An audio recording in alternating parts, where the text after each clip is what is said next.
ಇದೀಗ ಇಂದಿನ ಈ ಪವಿತ್ರ ಕಾರ್ಯಕ್ರಮದ ದಿವ್ಯ ಸಾನ್ನಿಧ್ಯವನ್ನು ವಹಿಸಿರುವಂತಹ ವಿದ್ವತ್ಪೂರ್ಣ ಸುಜ್ಞಾನ ಮೂರ್ತಿಗಳಾದ ಶ್ರೀ ಆದಿಚುಂಚನಗಿರಿ ಮಹಾಸಂಸ್ಥಾನ ಮಠದ ಪೀಠಾಧ್ಯಕ್ಷರಾದ ಪರಮಪೂಜ್ಯ ಜಗದ್ಗುರು ಶ್ರೀ ಶ್ರೀ ಶ್ರೀ ಡಾಕ್ಟರ್ ನಿರ್ಮಲಾನಂದನಾಥ ಮಹಾಸ್ವಾಮೀಜಿಯವರು ದಿವ್ಯಾನುಗ್ರಹ ಸಂದೇಶವನ್ನು ದಯಪಾಲಿಸಬೇಕಾಗಿ ಭಕ್ತಿಯಿಂದ ಪ್ರಾರ್ಥನೆ.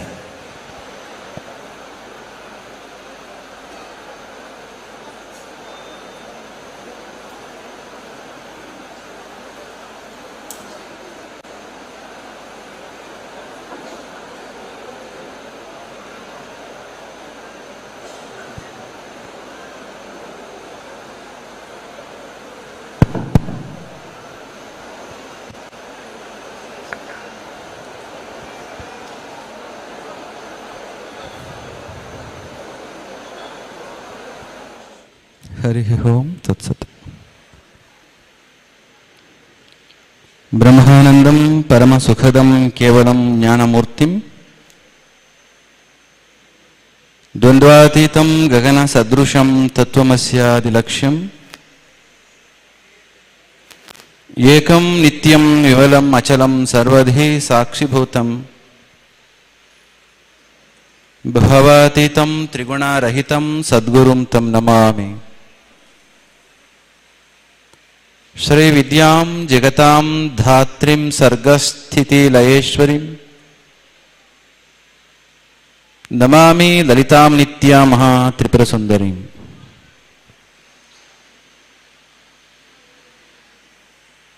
ನಮ್ಮ ಹಾಸನ ಜಿಲ್ಲಾ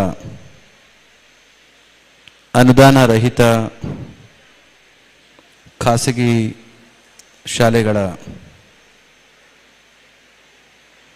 ಆಡಳಿತ ಮಂಡಳಿಗಳ ಒಕ್ಕೂಟದ ವತಿಯಿಂದ ಈ ವರ್ಷದ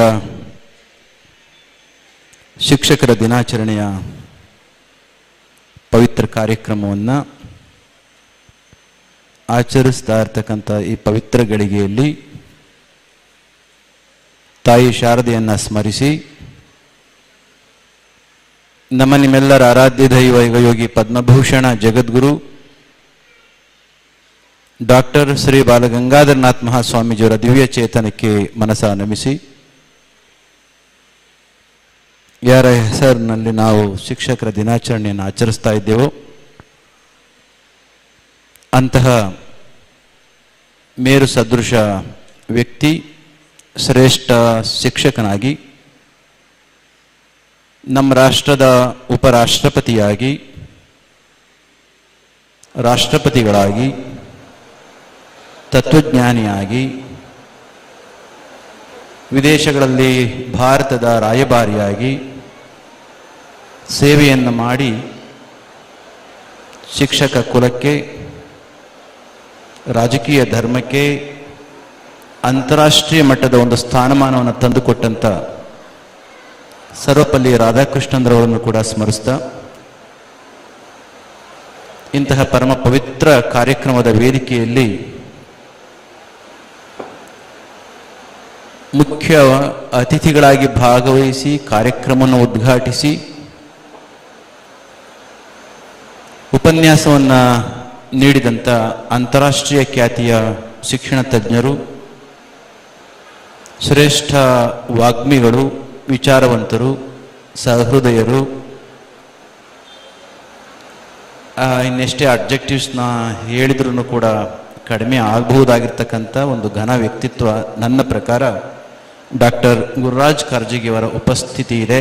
ಅವರನ್ನು ಇಲ್ಲಿ ಮತ್ತೊಮ್ಮೆ ಸ್ಮರಿಸಿಕೊಂಡು ಬರಮಾಡಿಕೊಂಡು ಕ್ಷೇತ್ರ ಆದಿಚುಂಚನಗಿರಿ ಹಾಸನ ಮತ್ತು ಕೊಡಗು ಜಿಲ್ಲೆಯ ಶಾಖೆಯ ಕಾರ್ಯದರ್ಶಿಗಳಾದ ಶಂಭುನಾಥ ಸ್ವಾಮಿಗಳ ಉಪಸ್ಥಿತಿ ಇದೆ.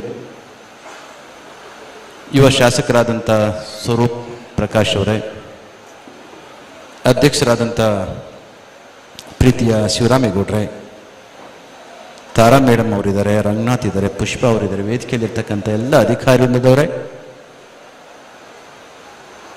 ಬಾಳಿನುದ್ದಕ್ಕೂ ಮಾತನಾಡ್ತಾನೆ ಕಾಲ ಕಳೆದಿರ್ತಕ್ಕಂಥ, ಪಾಠ ಮಾಡ್ತಾನೆ ಕಾಲ ಕಳೆದಿರ್ತಕ್ಕಂಥ ನಿಮ್ಗಳಿಗೆ ಬೇರೆಯವರ ಮಾತುಗಳನ್ನ ಕೇಳಬೇಕು ಅಂದರೆ ಸ್ವಲ್ಪ ಕಷ್ಟ ಆಗ್ತದೆ. ಹೇಳುವ ಎಲ್ಲ ಮಾತುಗಳು ನಿಮಗೆ ತಿಳಿದಿದ್ರೂ ಕೂಡ ಮತ್ತೊಮ್ಮೆ ಕೇಳಿಸ್ಕೊಳೋದಿದೆಯಲ್ಲ, ಅದು ಬಹಳ ದೊಡ್ಡತನ. ನಮ್ಮ ಮಾಸ್ಟರ್ ಗುರುರಾಜ್ ಕರ್ಜಿಗೆ ಅವರು ಹೇಳಿದ ಮಾತು ನಿಮಗೆ ಗೊತ್ತಿಲ್ಲ ಅಂತಲ್ಲ, ಅಷ್ಟೆಲ್ಲ ಅನುಭವಗಳು ನಿಮಗೂ ಇದ್ದಾವೆ. ಗೊತ್ತಿದ್ದು ಮತ್ತೆ ಕೇಳೋದಿರುತ್ತಲ್ಲ, ಸುಮ್ಮನೆ ಏನು ಗೊತ್ತಿಲ್ಲದಂಗೆ, ಅದು ಬಹು ದೊಡ್ಡತನ. ಅದು ಅಂಥ ಎಲ್ಲ ಅಧ್ಯಾಪಕ, ಪ್ರಾಧ್ಯಾಪಕ, ಶಿಕ್ಷಕ ಅವರೊಂದು ತಾವೆಲ್ಲರೂ ಕೂಡ ಬಂದಿದ್ರಿ. ಖಾಸಗಿ ಸಂಸ್ಥೆಗಳನ್ನು ತುಂಬ ಕಷ್ಟ ಬಿದ್ದು ನಡೆಸ್ತಾ ಇರ್ತಕ್ಕಂಥ ಎಲ್ಲ ಆಡಳಿತ ಮಂಡಳಿಯವರು ಇಲ್ಲಿಗೆ ಬಂದಿದ್ದೀರಿ. ನಿಮ್ಮೆಲ್ಲರನ್ನು ಕೂಡ ಮತ್ತೊಮ್ಮೆ ಬರಮಾಡ್ಕೊಳ್ತಾ ಮಾಧ್ಯಮ ವೃಂದದವರೇ, ಇದೊಂದು ವಿಶೇಷವಾದ ಕಾರ್ಯಕ್ರಮ. ಸಾಮಾನ್ಯವಾಗಿ ಒಂದು ಕಲ್ಪನೆ, ಅಂಡರ್ಲೈನ್ ದ ಸ್ಟೇಟ್ಮೆಂಟ್, ಕಲ್ಪನೆ. ಟೀಚರ್ಸ್ಗಳು ಇರೋ ಕಡೆ ಮೌನವನ್ನು ಅಪೇಕ್ಷೆ ಪಡ್ತಾರೆ, ದಿವ್ಯ ಮೌನವನ್ನು ಅಪೇಕ್ಷೆ ಪಡ್ತಾರೆ. ಯಾವುದನ್ನು ಯಾರು ಅಪೇಕ್ಷೆ ಮಾಡ್ತಾರೋ ಅದೇ ರೀತಿಯಲ್ಲಿ ಅವರು ನಡ್ಕೊಳ್ತಾರೆ ಅಂತಕ್ಕಂಥ ಒಂದು ಕಲ್ಪನೆ ಅಥವಾ ಒಂದು ಭಾವನೆ. ಅದಕ್ಕೆ ಪೂರಕವಾಗಿ ನಿಮ್ಮ ಮಾತುಗಳನ್ನ ಅವರು ಆಲಿಸ್ಬೇಕಾದ್ರೆ ನಾನು ಅವ್ರ ಮೌನವನ್ನು ಆಲಿಸ್ತಾ ಇದ್ದೆ. ಎಷ್ಟೊಂದು ಚಂದವಾಗಿ ನಮ್ಮ ಪ್ರೊಫೆಸರ್ ಅವರಿಗೆ, ಗುರುರಾಜ್ ಕರ್ಜಿ ಅವರಿಗೆ ನಿಮ್ಮ ಮೌನದ ಮುಖಾಂತರ, ಶಾಂತ ನಿಶ್ಶಬ್ದತೆಯ ಶಿಸ್ತಿನ ಮುಖಾಂತರ ಅವರಿಗೆ ಗೌರವವನ್ನು ಸಲ್ಲಿಸಿದಿರಿ ಅಂದರೆ ತುಂಬ ತುಂಬ ಸಂತೋಷ ಆಗ್ತದೆ. ಅವರು ಇಂದಿನ ಈ ಕಾರ್ಯಕ್ರಮವನ್ನು ಬಹುಕಾಲ ನೆನಪಿಟ್ಟುಕೊಳ್ಳುವಷ್ಟು ಮಟ್ಟಕ್ಕೆ ನೀವು ನಡ್ಕೊಂಡಿದ್ದೀರಿ, ತಾವು ಕೂಡ ನಡೆಸ್ಕೊಟ್ಟಿದ್ದೀರಿ. ತುಂಬ ಸಂತೋಷ. ಇವತ್ತಿನ ಕಾರ್ಯಕ್ರಮ ಬಹು ಮುಖ್ಯ ಅಂತ ನಾನು ಯಾಕೆ ಹೇಳಿದೆ ಅಂದರೆ, ಸರ್ವಪಲ್ಲಿ ರಾಧಾಕೃಷ್ಣನ್ರವರ ವ್ಯಕ್ತಿತ್ವಕ್ಕೆ ಸರಿಸಾಟಿಯಾಗಿ ಹತ್ತಿರ ಇರತಕ್ಕಂಥ ಒಬ್ಬ ವ್ಯಕ್ತಿಯನ್ನು ಕರೆಸಿ ಶಿಕ್ಷಕರ ದಿನಾಚರಣೆಯ ಪ್ರಧಾನ ಮಾತುಗಳನ್ನು ಆಡಲಿಕ್ಕೆ ಅವಕಾಶವನ್ನು ಡಾಕ್ಟರ್ ಗುರುರಾಜ್ ಕರ್ಜಿಗೆ ಅವರಿಗೆ ಕೊಟ್ಟದ್ದು ಒಂದು, ಮತ್ತು ಅಂತಹ ವ್ಯಕ್ತಿಗಳಿಗೆ ಬರಲಿಕ್ಕೆ ಒಪ್ಪಿಕೊಂಡದ್ದು ತುಂಬ ಸಂತೋಷವಾಗಿದೆ. ಆ ವ್ಯಕ್ತಿತ್ವಕ್ಕೆ ಸರಿಸಾಟಿ ಆಗಿರ್ತಕ್ಕಂಥವರು ಡಾಕ್ಟರ್ ಗುರುರಾಜ್ ಕರ್ಜಿಗೆ ಅವರು ಅಂತ ನಾನು ಭಾವಿಸ್ತೇನೆ. ಅವರು ಹೇಳಿ ಕೇಳಿ ಸೈನ್ಸ್ ಮ್ಯಾನ್. ಅವ್ರು ನಿಮ್ಗೆ ನೋಡ್ಲಿಕ್ಕೆ ಹೆಂಗೆ ಕಾಣಿಸ್ತಾರೋ ಗೊತ್ತಿಲ್ಲ, ಹಣೆ ಕುಂಕುಮ ಇಟ್ಕೊಂಡಿದ್ದಾರೆ. ನಾನು ಕಾರಿಂದ ಬಂದು ಹೇಳಿದ ತಕ್ಷಣ ನಮ್ಮ ತಾಯಂದರು ನಮ್ಮ ಹಾಸನ ಭಾಗದಲ್ಲಿ ಸಹಜವಾಗಿ ಮಾಡುವಂಥದ್ದು ನಿಲ್ಲಿಸಿ ಮಂಗಳಾರ್ತಿನಿ ಮತ್ತು ದೃಷ್ಟಿ ಏನೇನೋ ಮಾಡ್ತಿರ್ತಾರೆ ಗೊತ್ತಲ್ವ, ವಿಳೆದೆಲೆ ತೆಗೆದು ಹೀಗೆಲ್ಲ ಮಾಡಬೇಕಾದ್ರೆ ಪ್ರೊಫೆಸರ್ ಗುರುರಾಜ್ ಕರ್ಜಿಗೆ ಅವರು ಮೂಲೆಯಲ್ಲಿ ನಿಂತ್ಕೊಂಡು ಸ್ವಲ್ಪ ಅನತಿ ದೂರದಲ್ಲಿ ನಿಂತ್ಕೊಂಡು ಹಾಗೇ ಸೂಕ್ಷ್ಮವಾಗಿ ಗಮನಿಸ್ತಾ ಇದ್ರು. ಅವರು ವಿಜ್ಞಾನಿ ಆದವರು. ತಮ್ಮ ಮಾತುಗಳ ಮುಖಾಂತರ ಇನ್ನೂ ಏನೇನೋ ಆಗೋ ನಿಮಗೆ ಕಾಣಿಸ್ತಾ ಇದ್ರೆ, otherwise is a man of science basically. ಆಗ ಅವರಿಗೆ ಕೇಳಿದೆ, professor how you view at all these rituals ಅಂತ. ಅದಕ್ಕೆ ಅವರು ಹೇಳಿದರು, ಈ ಪರಂಪರೆಯನ್ನು ಬಿಟ್ಟರೆ ಉಳಿಯೋದಾದರೂ ಏನು, it has its own significance which we have to respect it ಅಂತ ಹೇಳಿದರು. ತುಂಬ ಸಂತೋಷ. ಅಂತಹವರು ಇಲ್ಲಿಗೆ ಬಂದಂತಹದ್ದು. ಡಾಕ್ಟರ್ ಗುರುರಾಜ್ ಕರ್ಜಗಿ ಅವರು ಬರ್ತಾರೆ ಅನ್ನೋ ಕಾರಣಕ್ಕೋಸ್ಕರ ಹೆಚ್ಚಿನ ಪ್ರಮಾಣದ ನಾನು ಬರಲಿಕ್ಕೆ ಒಪ್ಪಿಕೊಂಡದ್ದು. Of course I have due respect for the entire system all present here. Having relinquished, having given up my idea of going, of course Japan, only after I have come to know that you have accepted to be here to talk to our teachers, you being a great teacher. ಕಾರಣ ನಾನು ಹೇಳಿದೆ, is a man of science ಅಂತ. ದೋ is educationist. ಅವರನ್ನು ನಾನು ಇಷ್ಟಪಡ್ತೇನೆ. ಕಾರಣ ಏನು ಅಂತಂದರೆ, ಕೋಟ್ ಹಾಕ್ಕೊಂಡಿದ್ದಾರೆ ಅಂತಲ್ಲ, ಚೆನ್ನಾಗಿ ಮಾತನಾಡ್ತಾರೆ ಅಂತಲ್ಲ. ಆಲ್ಬರ್ಟ್ ಐನ್ಸ್ಟೈನ್ ಒಂದು ಕಡೆ ಒಂದು ಮಾತನ್ನು, ನಮ್ಮ ದೇಶದ ಸಂಸ್ಕೃತಿ ಬಗ್ಗೆ ಒಂದೆರಡು ಮಾತುಗಳನ್ನ ಹೇಳಿದ್ದಾರೆ. ಅವರೇನು ಹೇಳ್ತಾರೆ ಗೊತ್ತಾ? ಅವ್ರ ಪ್ರಾರಂಭದ ಮಾತುಗಳನ್ನ ಬೇಕಾದ್ರೆ ನೀವು ನೆಗ್ಲೆಕ್ಟ್ ಮಾಡ್ಬೋದು, but still I have to continue my further statement. Whole world must be grateful to Indians because they are the people who taught us how to count, without which no worthwhile scientific discoveries could have happened ಅಂತ ಒಂದು ಮಾತನ್ನು ಹೇಳಿದ್ದಾರೆ. ಕೇಳಿದ್ದೀರಾ? Just listen to me again, I repeat it. ಐನ್ಸ್ಟೈನ್ನ ಮಾತು, all world must be grateful to Indians because they taught us how to count, without which no worthwhile scientific discoveries could have taken place. ಮುಂದುವರೆದೊಂದು ಮಾತು ಹೇಳ್ತಾರೆ, I have made Indian Bhagavad Gita and Upanishads a source of my inspiration to form all my scientific theories and postulations. ಕೊನೆ ಮಾತು ನೆನ್ಪಿಟ್ಕೊಳ್ಳಿ, ಬಹುಶಃ ಕೊನೆಯ ಸ್ಟೇಟ್ಮೆಂಟಿಗೆ ಪೂರಕವಾಗಿ ಬದುಕಿರ್ತಕ್ಕಂಥ ಸಮಕಾಲೀನ ಜಗತ್ತಿನ ವ್ಯಕ್ತಿ ಪ್ರಾಚ್ಯ, ಪೌರಾತ್ಯ ಮತ್ತು ಪಾಶ್ಚಿಮಾತ್ಯ ಎರಡರ ಒಂದು ಸಂಲಗ್ನತ್ವವನ್ನು ಸಾಧಿಸಿರ್ತಕ್ಕಂಥ ವ್ಯಕ್ತಿ ನಮ್ಮ ಮಧ್ಯೆ ಯಾರಾದರೂ ಇದ್ದರೆ ನಾನು ಕಂಡಾಗೆ ನಮ್ಮ ಗುರುರಾಜ್ ಕರ್ಜಗಿಯವರು ಅಂತ ನಾನು ಭಾವಿಸ್ತೇನೆ. ಅದೆಲ್ಲೋ ಜರ್ಮನಿಯಲ್ಲಿ ಹುಟ್ಟಿ ಹಿಟ್ಲರ್ಗೆ ಎದುರುಕೊಂಡು ಅಥವಾ ಹಿಟ್ಲರ್ನ ಬಿಟ್ಟು ಇಂಥ ದುಷ್ಟ ವ್ಯಕ್ತಿಯ ಕೈಗೆ ನನ್ನ ಸೂತ್ರಗಳು ಸಿಕ್ಕಿದ್ಯಾದರೆ ಸಮಾಜದ ಉದ್ಧಾರಕ್ಕೆ ಪೂರಕ ಆಗೋ ಬದಲು ಮಾರಕ ಆಗುತ್ತೆ ಅಂತ ತಿಳಿದು ಅಮೇರಿಕಕ್ಕೆ ಹೋಗಿ ಪ್ರಿನ್ಸ್ಟನ್ ಯೂನಿವರ್ಸಿಟಿಯಲ್ಲಿ ಕುಳಿತುಕೊಂಡು ಈ ಮಾತನ್ನು ಆ ಮನುಷ್ಯ ಹೇಳ್ತಾನೆ. ಏನಂತ?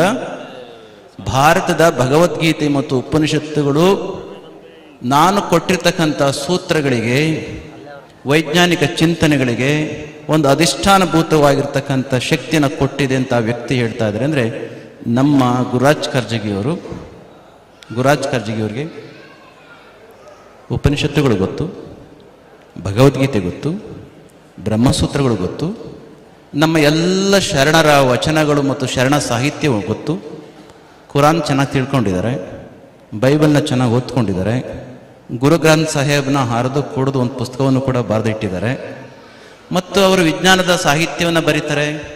ಕರುನಾಡು ಬಾ ಬೆಳಕೆ ಎಂಬ ಅಂಕಣದ ಮುಖಾಂತರ ನಾಡಿನ ಜನಮಾನಸವನ್ನು ಮುಟ್ಟಿ ಅವರಲ್ಲಿರ್ತಕ್ಕಂಥ ಅಂಧಕಾರವನ್ನು ತೊಲಗಿಸಿ ಜ್ಞಾನದ ಬೆಳಕನ್ನು ತರ್ತಕ್ಕಂಥ ಕೆಲಸವನ್ನು ಮಾಡಿದ್ದಾರೆ. ಆಡು ಮುಟ್ಟದ ಸೊಪ್ಪಿಲ್ಲ ಅನ್ನೋ ರೀತಿಯಲ್ಲಿ ಗುರುರಾಜ್ ಕರ್ಜಗಿಯವರು ಮಾಡದ ಸಾಧನೆ ಜ್ಞಾನ ಪ್ರಪಂಚದಲ್ಲಿ ಇನ್ಯಾವುದೂ ಇಲ್ಲ ಅಂತ ನಾನು ಭಾವಿಸ್ತೇನೆ. ಅದು ಸತ್ಯವೂ ಕೂಡ. ಅದು ಇಲ್ಲ, ಓದಿಲ್ಲ ಅಂದರೆ ನೀವು ಓದ್ಕೊಳ್ಳಿ. ಬಂದ ತಕ್ಷಣ ನಾವಿಬ್ಬರು ಸ್ವಲ್ಪ ಒಂದಿಷ್ಟು ನಿಮಗೆ ಅರಟೆ ಅನ್ನಬಹುದಾದ ರೀತಿಯಲ್ಲಿ ಒಂದಿಷ್ಟು ಜಾಸ್ತಿ ಮಾತನಾಡ್ತಿದ್ವಿ. ಏನಿದ್ದಿರಬಹುದು? ಅವ್ರು ಹೇಳ್ತಿದ್ರು, ಕೆಲ ಕಾಲ ನಾನು ಅಮೇರಿಕಕ್ಕೆ ಹೋಗಿದ್ದೆ, ಏನು ಮಾಡಿದ್ರಿ ಪ್ರೊಫೆಸರ್ ಅಂತ ಕೇಳಿದೆ ನಾನು. ಅವರೆಲ್ಲೂ ಸುಮ್ಮನೆ ಕುಳಿತುಕೊಳ್ಳೋ ವ್ಯಕ್ತಿ ಅಲ್ಲ. ಅವರೊಬ್ಬರು ಮೇಷ್ಟ್ರಾಗಿರೋದ್ರಿಂದ ಅವ್ರ ಬಗ್ಗೆ ಅವ್ರ ಮಾತುಗಳನ್ನ ಯಾಕೆ ಹೇಳ್ತಿದ್ದೀನಿ ಅಂತಂದರೆ, ಅಂತಹದೇ ಗುಣಗಳು ನಮ್ಮೆಲ್ಲರಲ್ಲೂ ಕೂಡ ಟೀಚರ್ಸ್ಗಳಲ್ಲಿ ಇದ್ದದ್ದು ಆದರೆ ಖುಷಿಯಾಗುತ್ತೆ ಅನ್ನೋ ಕಾರಣಕ್ಕೋಸ್ಕರ ಒಬ್ಬ ಮೇಷ್ಟ್ರನ್ನ ಒಬ್ಬ ವ್ಯಕ್ತಿ ಇಷ್ಟಪಡಬೇಕು ಅಂದರೆ ಏನೇನು ಇದ್ದಾವೆ, ಏನೇನು ಇದ್ದರೆ ಚೆಂದ ಇರುತ್ತೆ ಅನ್ನೋ ಕಾರಣಕ್ಕೋಸ್ಕರ ಹೇಳೋದ್ರಿಂದ ಅದು ನಿಮ್ಮ ಮಾತುಗಳು ಅಂತಲೂ ಕೂಡ ಭಾವಿಸಿ. ಅವರಿಗೆ ಕೇಳಿದೆ, what is that you are doing for almost 30 days being there in America, in the USA? ಅದಕ್ಕೆ ಅವ್ರು ಹೇಳಿದರು, ಈ ಕರುನಾಡು ಬಾ ಬೆಳಕೆ ಅಂಕಣ ಓದಿದ್ರಲ್ಲ ನೀವೆಲ್ಲರೂ ಟೀಚರ್ಸ್, ನೀವೆಲ್ಲ ಓದಿದ್ರಿ. ಏನು ಓದಿದ್ರಿ ಅಂತ ನೀವು ಕೇಳೋದಿಲ್ಲ, ನೀವು ಯೋಚನೆ ಮಾಡಬೇಡಿ. ಕರುನಾಡು ಬಾ ಬೆಳಕೆ ಬರೆದು ಸಾಕಾಯಿತು.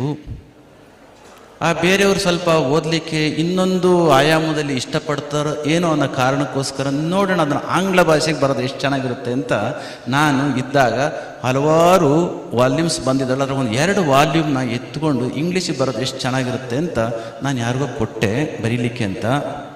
ಅವರು ಬರೆದು ಕೊಟ್ಟ ಮೇಲೆ ನನ್ನ ಮೂಲ ಯಾವುದದು ಕರುನಾಡು ಬಾ ಬೆಳಕೆ ಅಂಕಣಗಳನ್ನು ಮತ್ತು ಇಂಗ್ಲೀಷಿಗೆ ಭಾಷಾಂತರ ಮಾಡಿಕೊಟ್ಟಂಥ ಮಹಾಶಯರ ಭಾಷಾಂತರವನ್ನು ನೋಡಿದ ಮೇಲೆ ನನಗೆ ತುಂಬ ಬೇಜಾರಾಗೋಯಿತು.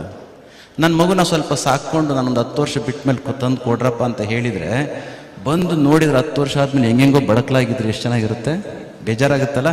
ಹಂಗೆ ಬಡಕಲಾಗಿ ಭಾಷಾಂತರ ಇತ್ತು, ಆದರೂ ನಿಲ್ಸೋಕ್ಕೆ ಸಾಧ್ಯ ಇಲ್ಲ ಅಂತ ನಾನೇನೋ ಮಾಡಬೇಕು ಅಂದ್ಕೊಂಡೆ. ನಾನು ಹೇಳಿದೆ, is a eloquent speaker in English, is a voracious reader and a classical writer in English itself. He himself is a very good writer in classical English, having all the best skills in classical English. How come you have given that opportunity to write something about yours ಅಂತ ಕೇಳಿದೆ. ಅದನ್ನೇ ತಿಳ್ಕೊಂಡು ನಾನೇನು ಮಾಡಿದೆ ಅಂತಂದರೆ 30 ದಿನ ಕುಳಿತುಕೊಂಡು ಆ ಇಂಗ್ಲೀಷ್ನಲ್ಲಿ ಆ ಕನ್ನಡದ ಎಲ್ಲವನ್ನು ಕೂಡ ಭಾಷಾಂತರ ಮಾಡಿ ಇಟ್ಟುಬಿಟ್ಟೆ. ಅದಕ್ಕೇನು ಹೆಸರು ಕೊಟ್ಟೆ ಅಂತ ಕೇಳಿದರು. ನಾನು ಕೇಳಿದೆ, ಅದಕ್ಕೇನು ಹೆಸರು ಕೊಟ್ಟಿದ್ರಿ ಅಂತ. ಕರುನಾಡು ಬಾ ಬೆಳಕೆ, ನೀವೆಲ್ಲ ಇಂಗ್ಲೀಷ್ ಟೀಚರ್ಸ್ ಇದ್ರಿ ಸುಮಾರು ಜನ, ಹೌದಾ? 99% of the teachers who are present yeah from English medium school because it is ಖಾಸಗಿ ಶಾಲೆ. ತಪ್ಪೇನಿಲ್ಲ. ಕರುನಾಡು ಬಾ ಬೆಳಕೆ ಇಂಗ್ಲೀಷಲ್ಲಿ ಹೆಂಗೆ ಟ್ರಾನ್ಸ್ಲೇಟ್ ಮಾಡಿರ್ಬೋದು, ಅದಕ್ಕೆ ಅವ್ರ ಹೆಸರು ಕೊಟ್ಟಿದ್ದಾರೆ ವಿಸ್ಪರ್ಸ್ ಆಫ್ ಲೈಟ್ ಅಂತ. ಇನ್ನು ಸ್ವಲ್ಪ ಕಾಲದರೆ ಅದು ತಗೊಳಪ್ಪದು. Please you take it back.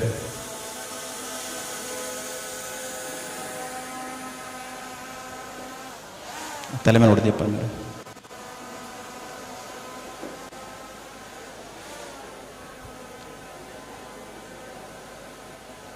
Jayashree. ಅದಕ್ಕೆ ಆ ಪುಸ್ತಕಗಳನ್ನು ಇಂಗ್ಲೀಷಿಗೆ ತರ್ಜುಮೆ ಮಾಡಿ ಬರೆದಿಟ್ಟಿದ್ದಾರೆ. ಆ ಪುಸ್ತಕಗಳನ್ನ ನೀವೆಲ್ಲರೂ ಕೂಡ ಮುಂದೊಂದು ದಿನ ಕೊಂಡು ಚೆನ್ನಾಗಿ ಓದಿ ತುಂಬ ಅದ್ಭುತವಾಗಿರ್ತಕ್ಕಂಥ ಲೇಖನಗಳಿದ್ದಾವೆ. ಎಷ್ಟೋ ಜನಗಳ ನಿರಾಶೆ ತುಂಬಿದ ಬದುಕಿಗೆ ಭರವಸೆಯ ಬೆಳಕಾಗಿ ಆ ಪುಸ್ತಕಗಳು ಕೆಲಸ ಮಾಡಿದ್ದಾವೆ. ನಾನು ಕೂಡ regular reader of your column ಕರುಣಾಳು ಬಾ ಬೆಳಕೆ. ಆ ಪುಸ್ತಕಗಳು ನಿಮಗೂ ಕೂಡ ದಾರಿ ಬೆಳಕಾಗಲಿ ಎಂಬ ಮಾತಿನ ಸಂದರ್ಭದಲ್ಲಿ ಹೇಳಿ, ತಾವು ಮಾತನಾಡಿರೋದ್ರಿಂದ ಹೆಚ್ಚು ಮಾತನಾಡಲಿಕ್ಕೆ ಹೋಗ್ತಕ್ಕಂಥ ಅವಶ್ಯಕತೆ ಇಲ್ಲ. ಜೊತೆಗೆ ಇದು ಸಮಯ ಜಾಸ್ತಿ ಆಗಿದೆ ಅಂತಲೂ ಕೂಡ ನಾನೇನು ಹೇಳೋದಿಲ್ಲ. ಇದು ಊಟ ಟೈಮ್ ಖಂಡಿತ ಅಲ್ಲ. ಇದು ಯಾರಾದ್ರೂ ಊಟಕ್ಕೆ ಎದ್ದು ಹೋಗ್ತಾ ಇದ್ದಾರೆ ಅಂತ ಭಾವಿಸಿದರೆ ಅದು ತಪ್ಪು. ಬೆಳಗಿನ ತುಂಬ ಹೊತ್ತು ಬಂದು ಕೊಡ್ತಿದ್ದಾರಲ್ಲ, ಅದಕ್ಕೋಸ್ಕರ ಸುಮ್ಮನೆ ಅಡ್ಡಾಡ್ಕೊಂಬರ್ಲಿಕ್ಕೆ ಹೋಗಿರ್ತಾರೆ. ಏನು ಬೇಜಾರು ಮಾಡ್ಕೊಳ್ಳಿಕ್ಕೆ ಹೋಗಬೇಡಿ ಅಂತ ಹೇಳಿ, ಟೀಚರ್ಸ್ಗಳಿಗೆ ಏನು ಹೇಳಲಿಕ್ಕೆ ಆಗೋದಿಲ್ಲ, ನಾನು ಪ್ರಾರಂಭದಲ್ಲಿ ಹೇಳಿದೆ. ಬಟ್ ಒಂದು ಸ್ಟೇಟ್ಮೆಂಟ್ ನಾವು ಕೇಳಿದ್ದೇವೆ, no country will rise beyond the level of its teachers ಅಂತ ಕೇಳಿದ್ರಿ, ಹೌದಾ? No country will rise beyond the level of its teachers.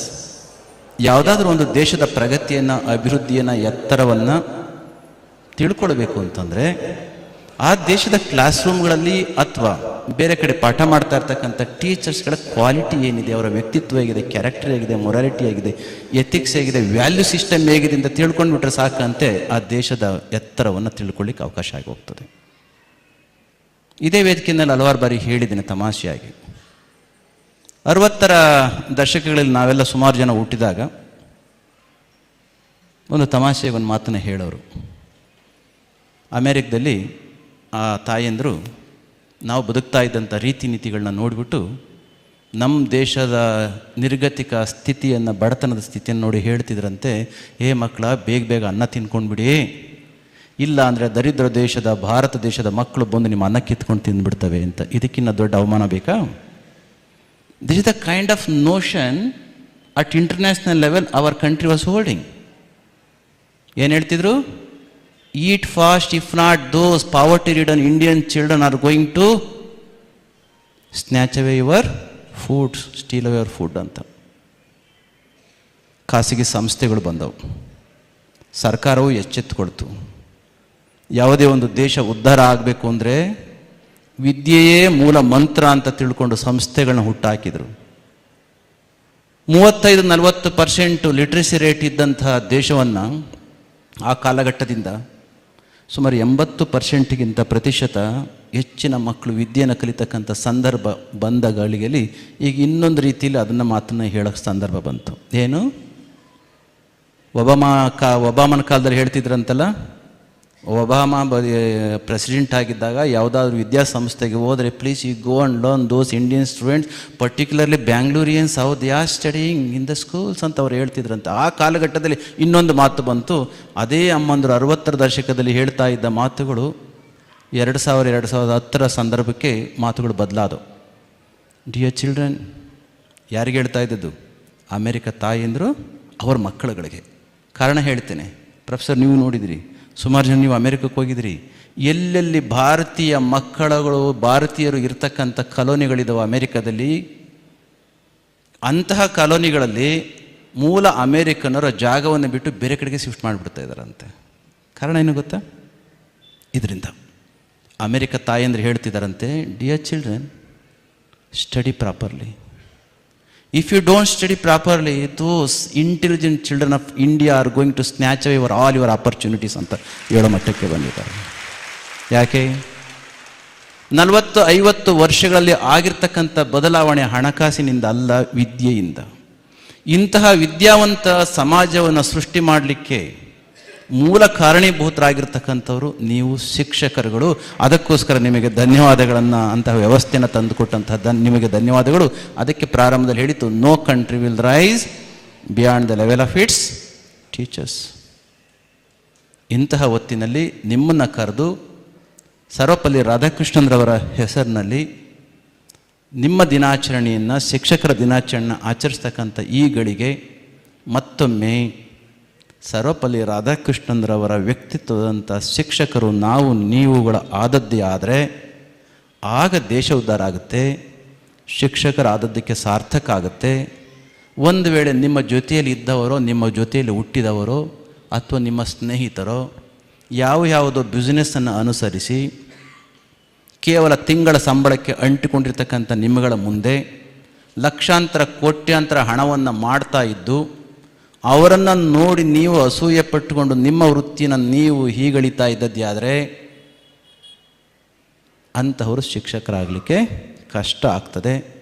ನಿಮ್ಮ ವೃತ್ತಿಯನ್ನು ಗೌರವಿಸಿ, ಅವ ಎಷ್ಟೇ ಕೋಟ್ಯಾಧಿಪತಿ ಆದ್ರೂ ಕೂಡ ನಿಮ್ಮ ವೃತ್ತಿಯನ್ನು ಗೌರವಿಸಿ ಇದ್ದರೆ ನಿಮ್ಮಂಗೆ ಇರಬೇಕಪ್ಪ ಎಂಬ ಭಾವನೆಯನ್ನು ಹೊತ್ತು ಅವರು ನಿಮಗೆ ಗೌರವ ಸಲ್ಲಿಸುವ ರೀತಿಯಲ್ಲಿ ನಿಮ್ಮ ಬದುಕು ಇದ್ದದ್ದಾದರೆ ಆಗ ಅಂತಹ ಶಿಕ್ಷಕರು ನಿಜವಾಗಿ ಕೂಡ ಸಮಾಜಕ್ಕೆ ಪೂರಕವಾಗ್ತಾರೆ, ಶಕ್ತಿಯುತರಾಗ್ತಾರೆ. ಅಂತಹ ಟೀಚರ್ಸ್ಗಳು ತಾವು ಆಗಿದ್ದರೆ ಆಗಬೇಕು ಎಂಬ ಒಂದು ಭಾವನೆ. ಧರ್ಮ ಅನ್ನೋ ಒಂದು ಶಬ್ದಕ್ಕೆ ಹೇಳೋದು ಮರ್ತೆ, ನೀವು ಉಪನಿಷತ್ತಿನ ಒಂದು ಪುಸ್ತಕವನ್ನು ಬರತ್ರಿ, ಯಾವುದದು ಈಶಾವಾಸ್ಯೋಪನಿಷತ್ತು. ಅಲ್ಲಿ ಪ್ರೊಫೆಸರ್ ಬರೀತಾರೆ, ಯಥಾ ಅಭ್ಯುದಯೋ ನಿಶ್ರೇಯಸೋ ಸಿದ್ಧಿ ಸಾ ಧರ್ಮ ನಮ್ಮ ಆರ್ಷೇವಾಣಿಯನ್ನು ಉದ್ಧರಿಸುತ್ತಾ ಅಲ್ಲಿ ಹೇಳ್ತಾರೆ.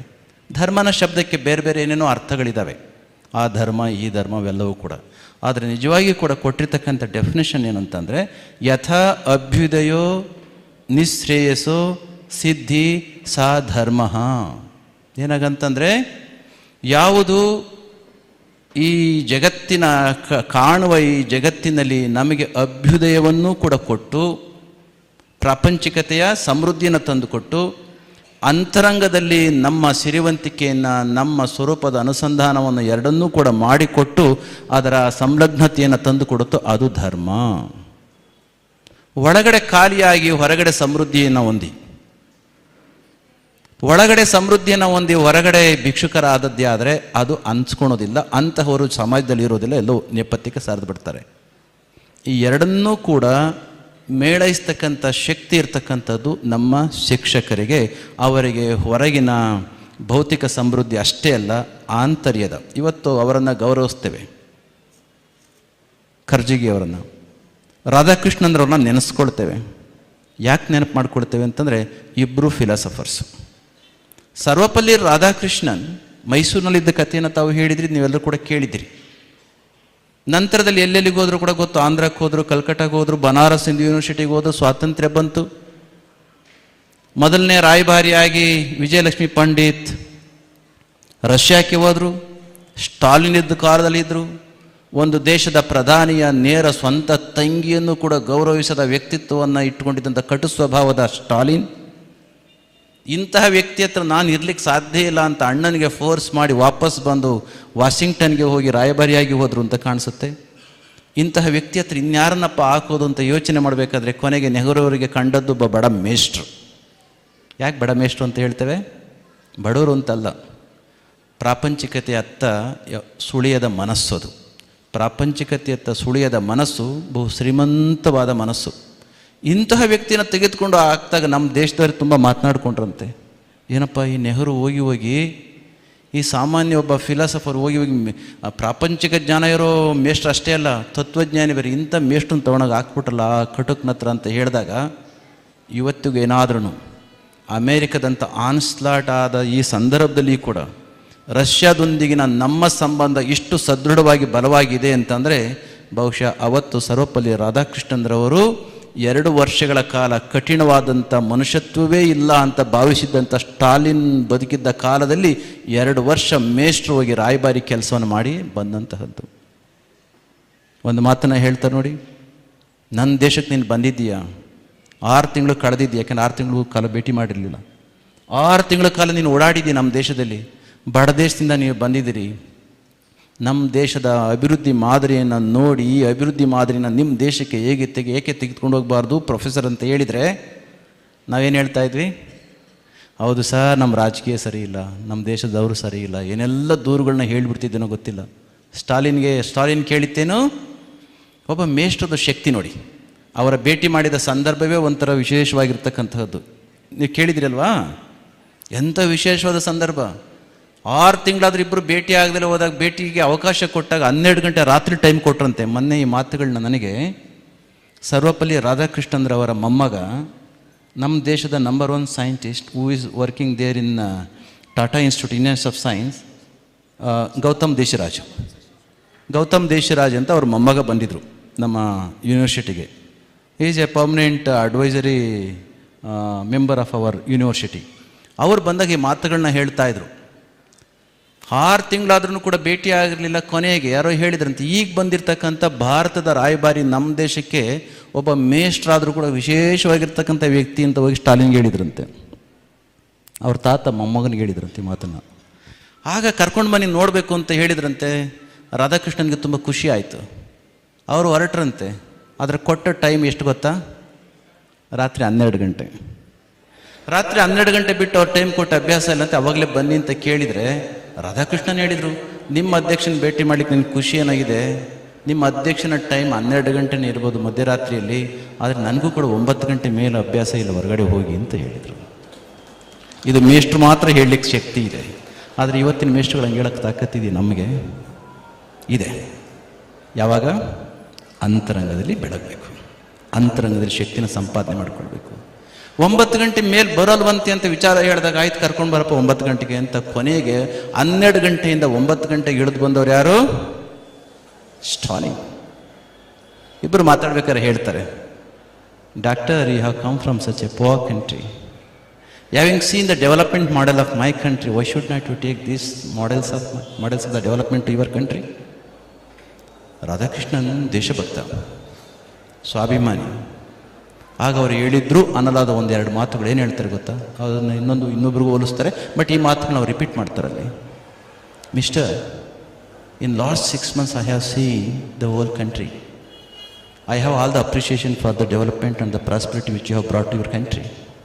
But one thing I would like to tell, you people do know how to fly like a bird in the sky.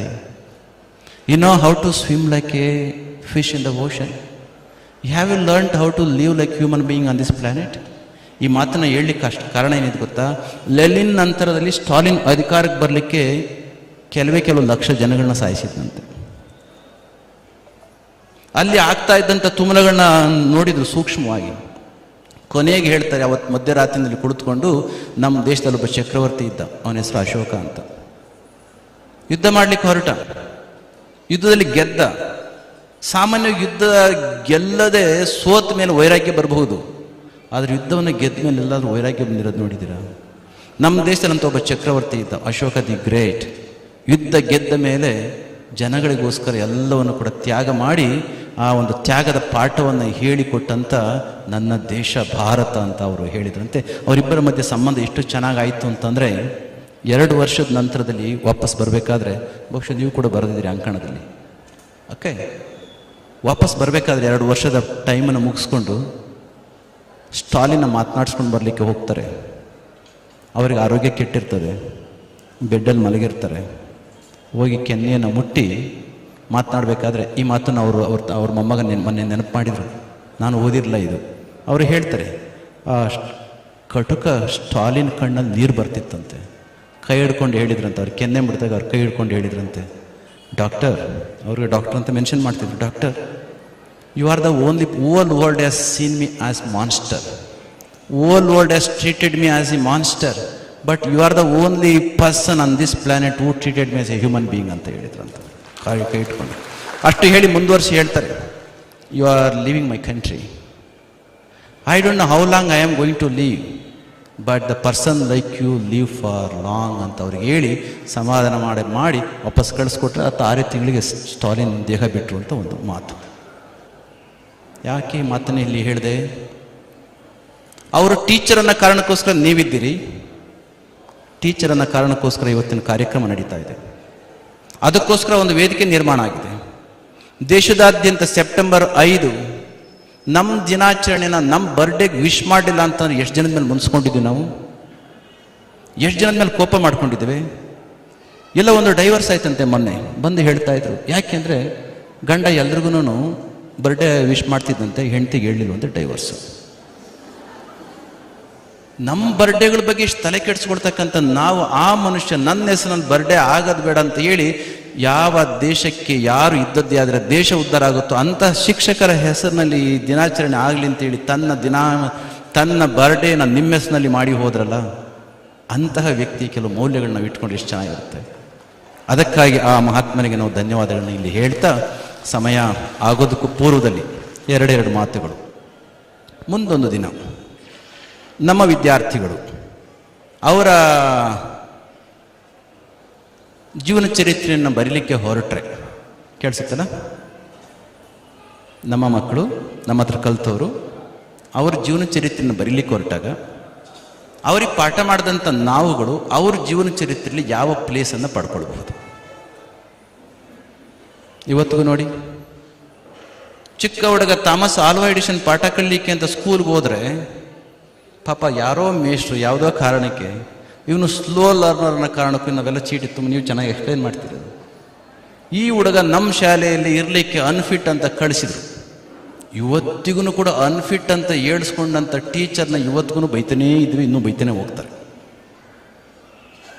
ಹೌದಾ? ಅಲ್ಲಿ ಇನ್ನೊಬ್ಬ ಹುಡುಗ ಇದ್ದ. ಆ ಹುಡುಗ ಎದ್ದು ಪ್ರಶ್ನೆಗಳನ್ನ ಕೇಳೋದು. ಅವನ ಹೆಸರು ಆಲ್ಬರ್ಟ್ ಐನ್ಸ್ಟೈನ್. ಎದ್ದೆದ್ದು ಪ್ರಶ್ನೆಗಳನ್ನ ಕೇಳೋಣ. ಈ ಪ್ರಶ್ನೆಗಳ ಸುರಿಮಳೆಯನ್ನು ತಡ್ಕೊಳ್ಳಿಕ್ಕಾಗದಿಲ್ಲ. ಆ ಮೇಸ್ಟ್ರಿಗೆ ಎಷ್ಟು ಅವಮಾನ ಆಗ್ತಿತ್ತಂತೆ ಅಂದರೆ, ಕೆಲವು ಬುದ್ಧಿವಂತ ಟೀಚರ್ಸ್ ಏನು ಮಾಡ್ತಾರೆ ಗೊತ್ತಾ, ನಾಳೆ ಬಂದು ಹೇಳ್ತೀನಪ್ಪ ಅಂತ ಹೇಳ್ತಾರೆ ಕೆಲವರು. ಇನ್ನು ಕೆಲವರು ತರಲೆ ಕೂತ್ಕೋ ಅಂತ ಹೇಳ್ತಾರೆ. ಹೌದಾ? ತರಲೆ ಕೂತ್ಕೋ ಅಂತ ಹೇಳ್ತಾರೆ. ಇನ್ನು ಯಾವ್ಯಾವುದೋ ಭಾಷೆಯನ್ನು ಉಪಯೋಗಿಸ್ತಾರೆ. ಹಂಗಂಗೇ ಬರ್ಕೊಳ್ತಾವೆ ಈ ಜೀವನ ಚರಿತ್ರೆಯಲ್ಲಿ ಹೋಗ್ಬಿಟ್ಟು. ಈಗ ನಾನಿದ್ದೇನೆ ಅಂತ ಇಟ್ಕೊಳ್ಳಿ, ಸನ್ಯಾಸಿ ಆಗಿದ್ದೇನೆ. ಫಸ್ಟ್ PUC ಓದಲಿಕ್ಕೆ ಗುರುಗಳ ಆಶೀರ್ವಾದ ತಗೊಂಡು ಕ್ಷೇತ್ರ ಸೇರಿಕೊಂಡೆ. ಗುರುಗಳು ಹೇಳಿದರು, so this not the place for you, at least for some more years, you better to go and join elsewhere ಅಂತ. ಆದರೂ ಕೂಡ ಗುರುಜಿಯವ್ರ ಪಾದ ಇಟ್ಕೊಂಡು ನಾನು ಅಲ್ಲೇ ಸೇರಿಕೊಂಡೆ. ಯಾಕೆ ಇಲ್ಲಿ ಬೇಡ, ಇನ್ನು ಸ್ವಲ್ಪ ವರ್ಷ ಅಂತ ಗುರುಜಿ ಹೇಳಿದ್ರು ಅಂತ ಆಮೇಲೆ ನನಗೆ ಅರ್ಥ ಆಯಿತು. ಅವರು ಟೀಚರೇ ನಿಮಗೆ, very first class, physics, magnet. ನಾನು ಕೇಳಿದೆ, ನಮ್ಮ ಹೈಸ್ಕೂಲ್ನ ನಮ್ಮ ಟೀಚರ್ಸ್ಗಳು ನಿಮ್ಮ ಹಾಗೆ ಎಷ್ಟೊಂದು ಸ್ಫೂರ್ತಿಯಿಂದ ಸ್ವತಂತ್ರವಾಗಿ ನಮಗೆ ಕಲಿಸಿದ್ರು ಅಂತಂದರೆ, ಯಾವ ಸಂದರ್ಭದಲ್ಲಿ ಎಂಥ ಕ್ವಶನ್ ಕೇಳೋಕ್ಕೂ ಕೂಡ ಸ್ವಾತಂತ್ರ್ಯವನ್ನು ಕೊಟ್ಟಿದ್ರು. ಅದೇ ಭಾವನೆಯಿಂದ ಅದನ್ನು ಕ್ಲೋಸ್ ಮಾಡುತ್ತದು, ಸ್ಕ್ರೀನ್ ಕ್ಲೋಸ್ ಮಾಡು. ಮುಖ ಕಾಣೋ ಅವಶ್ಯಕತೆ ಇಲ್ಲ, ಶಬ್ದ ಕೇಳಿರಿ ಸಾಕು. ಅದೇ ಭಾವನೆಯಿಂದ ನಾನು ವೆರಿ ಫಸ್ಟ್ ಕ್ಲಾಸ್ನಲ್ಲಿ ಮೇಡಮ್ಗೆ ಕೇಳಿದೆ, madam if we suspend the magnet why always it stand north and south ಅಂತ ಕೇಳಿದೆ. ತುಂಬ ಸರಳ ಉತ್ತರ ಅದು, ಹೇಳ್ಬೋದಾಗಿತ್ತು. ಇವತ್ತಿಗೂ ನೆನಪಿಟ್ಕೊಳಂಗೆ ಮಾಡಿಬಿಟ್ರು ಅವರು. ಏನಾದರೂ ಗೊತ್ತಾ, ತರಲೆ ಕೂತ್ಕೊ ಅಂತ ಅಂದರು. ನೀವು ಟೀಚರ್ಸ್ ಇದ್ರೆ ಅದಕ್ಕೆ ಹೇಳ್ತಾ ಇದ್ದೀನಿ, ಉಪಯೋಗಿಸೋ ಶಬ್ದಗಳನ್ನ ಸರಿಯಾಗಿ ಉಪಯೋಗಿಸ್ತಾರೆ ಹೋದರೆ ಶತಮಾನಗಳ ಕಾಲ, ದಶಕಗಳ ಕಾಲ ಹೆಂಗೆ ಉಳಿದು ಬಿಡ್ತವೆ. ಯಾವ್ಯಾವುದೋ ವೇದಿಕೆಯಲ್ಲಿ ಅವ್ರು ಹೆಸರಿಡೋದು ನಾವೇನಾದರೂ ಹಂಚ್ಕೊಳ್ಳಿಕ್ಕೆ ಹೋದರೆ ನಿಮ್ಗೆ ಹೆಂಗೆ ಅಂಜಿಕೆ ಆಗುತ್ತೆ. 2ನೇ ಪೀರಿಯಡ್ ಬಂತು. I kept quiet for next 1 hour. I didn't speak anything. I couldn't listen to anything. Next subject ಯಾವುದು ಗೊತ್ತಾ? ಟ್ರಿಗ್ನೋಮೆಟ್ರಿ. ಟ್ರಿಗ್ನೋಮೆಟ್ರಿಯಲ್ಲಿ ನನಗೆ ತುಂಬ ದಿವಸದಿಂದ ಕಾಡ್ತಾ ಇರೋದು ಏನು ಅಂತಂದರೆ, ಆ ಪಾಠ ಮಾಡಿ ಸ್ಟಾರ್ಟ್ ಮಾಡಿ ಟ್ರಯಾಂಗಲ್ಸ್ನ ಬರೋದ್ರು. ನಾನು ಕೇಳಿದೆ, since quite long I have been getting confused, trying quite hard to understand. Can you clarify what exactly the difference, how I can distinguish between isosceles triangle, equilateral triangle and right angle triangle. ಅವ್ರಿಗೇನು ಅನ್ನಿಸ್ತೋ ಗೊತ್ತಿಲ್ಲ, ಆಯಪ್ಪ ಏನೋ ಅಂತ ಅಂದರು. 2 ಪೀರಿಯಡ್ನಲ್ಲಿ ಬೈಸ್ಕೊಂಡು 3ನೇ period ಆಗೋ ಹೊತ್ತಿಗೆ ಮೊದಲನೇ ಬೆಂಚನ್ನು ಆಸ್ಪೈರ್ ಮಾಡಿ ಅಪೇಕ್ಷೆ ಪಟ್ಟು ಮೊದಲನೇ ಬೆಂಚಲ್ಲಿ ಕೂಡ್ತಿದ್ದವನು ಇಬ್ಬರು ಟೀಚರ್ಸ್ ಬೈದ್ರು ಅನ್ನೋ ಕಾರಣಕ್ಕೆ 3ನೇ ಕ್ಲಾಸ್ಗೆ ಹೋಗಿ ಹಿಂದಿನ ಬೆಂಚಲ್ಲಿ ಕೂಡ್ತಿದ್ದೆ ನಾನು. ಇಲ್ಲಿ 2 ಅರ್ಥ. ಹುಡುಗರ ಮನಸ್ಥಿತಿಯನ್ನು ನಾವು ಇಳಿಸಿದ್ದೇ ಆದರೆ ಮನಸ್ಸಿನಲ್ಲಿ ಇನ್ಫೀರಿಯಾರಿಟಿ ಕಾಂಪ್ಲೆಕ್ಸ್ನ ಇಂಡ್ಯೂಸ್ ಮಾಡಲಿಕ್ಕೆಲ್ಲ ಟೀಚರ್ಸ್ ಇರೋದು. If at all for a reason, if there is a inferiority complex in the mind of the children or the student, it is the duty of our teachers to expel that inferiority complex. ಕೊನೆಗೆ ಹೋಗಿ ಕುಳಿತುಕೊಂಡು ಇವತ್ತು ಆ teachers ಹಂಗೆ ಗಮನದಲ್ಲಿದ್ದಾರೆ, ಅವ್ರ ಹೆಸರು ಹೇಳೋದಿಲ್ಲ ನಾನು, ಪಾಪ ಎಲ್ಲರೂ ಇದ್ರೆ ಬೇಜಾರು ಮಾಡ್ಕೊಳ್ತಾರೆ. ಹಾಗೆ ನಾನು ಹೇಳಿಕೊಟ್ಟದ್ದು, ಮುಂದೆ ಎಂದಾದರೂ ನಿಮ್ಮ ಹುಡುಗರು ಅವ್ರ ಜೀವನ ಚರಿತ್ರೆಯನ್ನು ಬರಿಬೇಕು ಅಂತ ಹೊರಟಾಗ ನಿಮ್ಮ ಪಾತ್ರಗಳು, ನಿಮ್ಮ ವ್ಯಕ್ತಿತ್ವಗಳು ಹೇಗಿರಬೇಕು ಅಂತ ನಿಮ್ಗೆ ಅನಿಸುತ್ತೋ ಆ ರೀತಿ ಮಕ್ಕಳ ಹತ್ರ ನಡ್ಕೊಂಡ್ಬಿಟ್ರೆ ಬಹುಶಃ you will become most successful teacher. ಅಲ್ಲೊಬ್ಬ ಹುಡುಗ ಇದ್ದ ಅಂತ ನಾನು ನೆನಪು ಮಾಡಿದೆ. ಯಾರು? ಆಲ್ಬರ್ಟ್ ಐನ್ಸ್ಟೈನ್ ಅಂತ. ಆ ಹುಡುಗ ಕೇಳ್ತಾ ಇದ್ದ ಪ್ರಶ್ನೆಗಳು ಅವನ ವಯಸ್ಸಿಗೆ ಮೀರಿದಂಥ. ಅವತ್ತಿಗೆ ರಿಲೇಟಿವಿಟಿ ಥಿಯರಿ ಇನ್ನೂ ಎಮರ್ಜ್ ಆಗಲಿಕ್ಕೆ ಕಾಯ್ತಾ ಇದ್ದಂಥ ದಿನಗಳು. ಆ ಮೇಷ್ಟ್ರು ಪಾಠ ಮಾಡ್ತಾ ಇದ್ದ ಸಿದ್ಧಾಂತಕ್ಕೂ ಆಲ್ಬರ್ಟ್ ಐನ್ಸ್ಟೈನ್ನ ತಲೆಯಲ್ಲಿ ತೂರಿ ಈಚೆಗೆ ಬರ್ತಾ ಇದ್ದ ಸಿದ್ಧಾಂತಕ್ಕೂ ತುಂಬ ವ್ಯತ್ಯಾಸ ಇರ್ತಿತ್ತು. ಅವನು ಕೇಳ್ತಾ ಇದ್ದ ಪ್ರಶ್ನೆಗಳನ್ನು ತಡ್ಕೊಳ್ಳಿಕ್ಕೆ ಆಗ್ತಿರ್ಲಿಲ್ಲ. ಬಹುಶಃ ಇವರು ಹುಡುಗ ಬಂದದ್ದೇ ಆದರೆ ಹುಡುಗರ ಮುಂದೆ ಎಲ್ಲ ನಾನು ಮರ್ಯಾದೆ ತೆಗಿತಾನೆ ಅಂತ ಭಾವನೆ ಬಂದ್ಬಿಡ್ತು ಅವನಿಗೆ. ಅವನ ಹೆಸರು ವೇಬರ್, ಪ್ರೊಫೆಸರ್ ವೇಬರ್ ಅಂತ. WEBER, ಹಿಂದೆ ಮುಂದೆ ಏನೋ ಇದೆ ಅದು ಕೂಡಿಸ್ಕೊಳ್ಳಿ. ಆಮೇಲೆ ಕೊನೆಗೇನಾಯಿತು, Albert Einstein was given a very poor grade. ಈಚೆಗೆ ಬಂದ, ಕೋರ್ಸ್ ಮುಗೀತು, ಸರ್ಟಿಫಿಕೇಟ್ ತಗೊಂಡು 2 ವರ್ಷಗಳ ಕಾಲ ಹುಡುಗ ಅಲ್ದ, ಬುದ್ಧಿ ಇರಲಿಲ್ಲ ಅಂತ ಅಲ್ಲ, ಕ್ಲಾಸ್ನಲ್ಲಿ ಕೊಟ್ಟಂಥ ಎಕ್ಸಾಮ್ನಲ್ಲಿ ಕೊಟ್ಟಂಥ ಗ್ರೇಡ್ ಕಡಿಮೆ ಇರ್ಬೋದು, ಆದರೆ ಅವನ ಬುದ್ಧಿ ಭಾಳ ಚಾಣಾಕ್ಷವಾಗಿತ್ತು. ಹಾಗಿದ್ರೆ ಕೆಲಸ ಯಾಕೆ ಸಿಗಲಿಲ್ಲ? ಆ ಹುಡುಗ ಎಲ್ಲಿಗೆ ಹೋದ್ರೂ ಕೂಡ ಕೆಲಸ ಹುಡುಕೊಂಡು ಕೆಲಸ ಸಿಗಲಿಲ್ಲ. ಕೆಲಸ ಸಿಗದಿರಲಿ ಕಾರಣ ಏನು ಗೊತ್ತಾ? ಎಲ್ಲೆಲ್ಲಿಗೆ ಅಪ್ಲಿಕೇಶನ್ ಹಾಕಿ ಕೆಲಸಕ್ಕೆ ಹೋಗ್ತಾನೆ ಅಂತ ಗೊತ್ತಾಗ್ತಿತ್ತೋ ಈ ವೇಬರ್ ಪ್ರೊಫೆಸರ್ ಇದ್ರಲ್ಲ ಟೀಚರು, ಅಲ್ಲಿಗೆ ಮುಂಚೆನೇ ಹೇಳ್ಬಿಡೋದು, ಇವತ್ತು ತುಂಬ ತರಲೆ ಇದ್ದಾನೆ, ಇವನ್ನ ನೀವೇನಾದರೂ ನಿಮ್ಮ ಕಂಪ್ನಿಯಲ್ಲೋ ಅಥವಾ ನಿಮ್ಮ ವ್ಯವಸ್ಥೆಯಲ್ಲೋ ಆರ್ಗನೈಸೇಷನ್ ಕೆಲಸ ಕೊಟ್ಟದ್ದೇ ಆದರೆ ನನ್ನ 2 ವರ್ಷದ ಬದುಕನ್ನ ತುಂಬ ಮಿಸರಬಲ್ ಮಾಡಿ ಇಟ್ಬಿಟ್ಟಿದ್ದ ಇವನು, ಅಂತಹುದೇ ರೀತಿಯಲ್ಲಿ ನಿಮ್ಮನ್ನು ಮಾಡಿಬಿಡ್ತಾನೆ, ಕೆಲಸ ಕೊಡ್ಬಿಡಿ ಅಂತ ಇಂಡೈರೆಕ್ಟಾಗಿ ಹೇಳಲಿಕ್ಕೆ ಸ್ಟಾರ್ಟ್ ಮಾಡ್ದ.